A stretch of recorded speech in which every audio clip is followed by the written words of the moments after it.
So mpaka hivi sasa nimeshapata request nyingi sana kutoka kwa watu mbalimbali wakiniomba japo nizungumze kidogo kuhusu machafuko yanayoendelea Mashariki ya Kati, ambayo kwa sasa tunaweza kusema yamekuwa yaki-escalate sana na pengine kuwa even worse. So binafsi niseme tu kuwa mimi katika hili, kwanza naomba kuweka wazi kuwa sifungamani na wala nisingependa kufungamana na upande wowote. Zaidi nitajikita kwenye maandiko, na kabla sijaenda huko naomba tu ni declare pia kwamba tayari nilishaandika kitabu kinaitwa Mjue Sana Mungu ili Uwe na Amani. Kitabu hiki kimeandikwa toka 2023 na good news ni kwamba mwaka huu tumefanikiwa pia kuwa na soft copy yake, na bei imebaki kuwa ni ile ile tu, tunauza shilingi 15,000. So ukijipatia kopi yako utaweza kusoma na kuelewa kiundani zaidi mambo haya, kwa sababu nimeyafafanua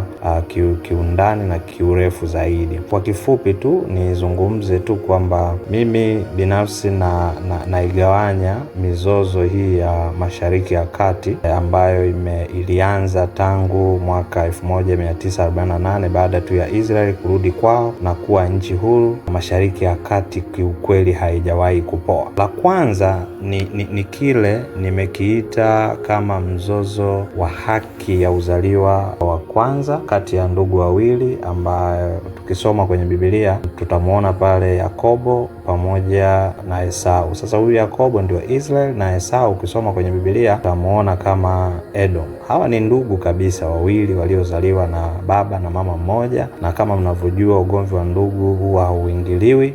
Maana hawa wawili bwana walianza kuzichapa tangu tumboni, na maandiko yanathibitisha hivyo. Kusoma kitabu cha Mwanzo sura ya 25 kama sikosei mstari wa 23 ni kwamba Rebeka anajaribu kumuuliza Mungu, na Mungu anamwambia kuhusu watu hawa ambao walitabiriwa kuja kuwa ni mataifa mawili na walianza kufarakana tangu tumboni. Sasa mzozo huu hauwezi kuisha leo wala kesho, na utegemee hivyo utaendelea. Ni kwa sababu umewekwa hivyo makusudi kabisa. Kuna namna ambavyo unafanya maandalizi ya tukio kubwa litakalokuja baada ya mambo haya yote, na ndipo ambapo sasa mwishoni atakuja Kristo pekee atakayeweza kuiamua vita ya ndugu hawa wawili.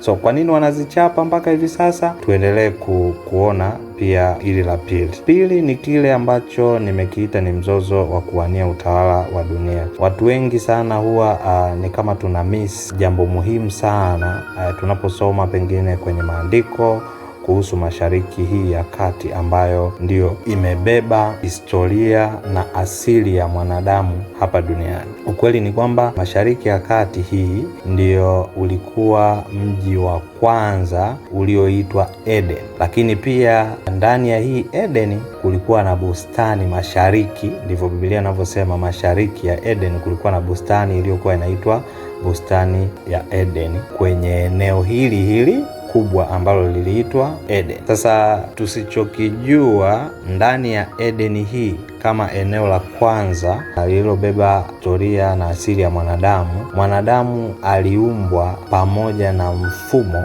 wa kimungu ndani yake, ili kumuongoza kwa kila kitu kuweza kuishi maisha ya hapa duniani. Lakini baadaye tunajua ilizaliwa dhambi, na dhambi hii ilizaliwa ndani ya bustani ya Eden. Sasa dhambi hii nayo pia ikazaa ama ikaja na mfumo ambao ulisimama kinzani, kinyume na ule mfumo wa kimungu ambao mwanadamu aliumbwa nao.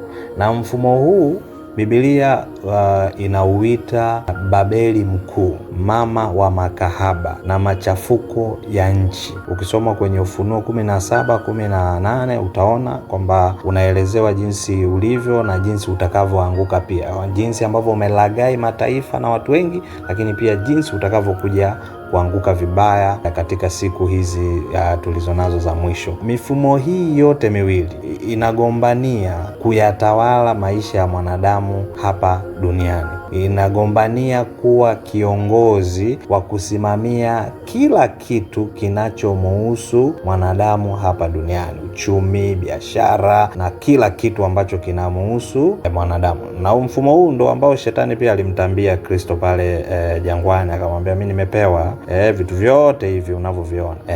Kwa hiyo mifumo hii sasa imekuwa ikifarakana vibaya mno. Sasa hawa wawili lazima waendelee tu kuzozana hivi hivi, yani hii mifumo lazima endelee kuzozana hivi hivi kwa sasa, kwa sababu ndio wakati wake hasa. Kwani pia kuzozana kwao huku ndiko kutakakomleta mtu mmoja ambaye pia Biblia imemtaja, ambaye atasimama katikati yao na atasema sasa tupatane, tuungane na kuwa wamoja, tuweke itikadi zetu pembeni ili tutafute amani na utulivu wa dunia yetu. Na kumbe sasa mtu huyu atakuwa ana walaghai ama anawahadaa hii mifumo yote miwili.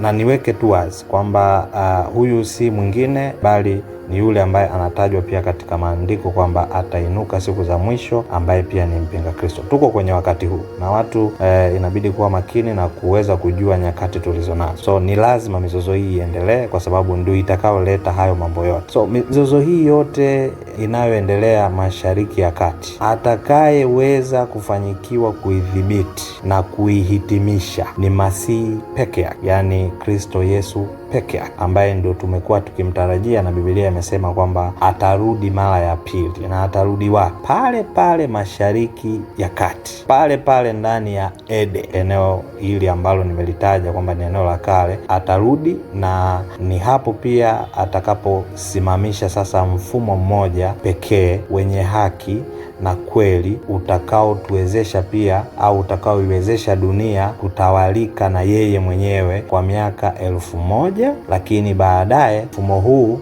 utaondoshwa, alafu utashushwa mfumo mpya ambao utatoka mbinguni sasa moja kwa moja, na ndio mfumo ambao utakuwepo na utatawala milele yote, Mungu pamoja na wanadamu. Kwa hiyo ni vizuri sana kuelewa kwamba hii si vita tu katika namna ambayo tunaitazama, bali ni vita ambayo inahusisha mifumo na ina lengo la kumkaribisha ama kumleta mtu kati hapo. Tuwe makini na pia tuepuke ushabiki. Asanteni sana.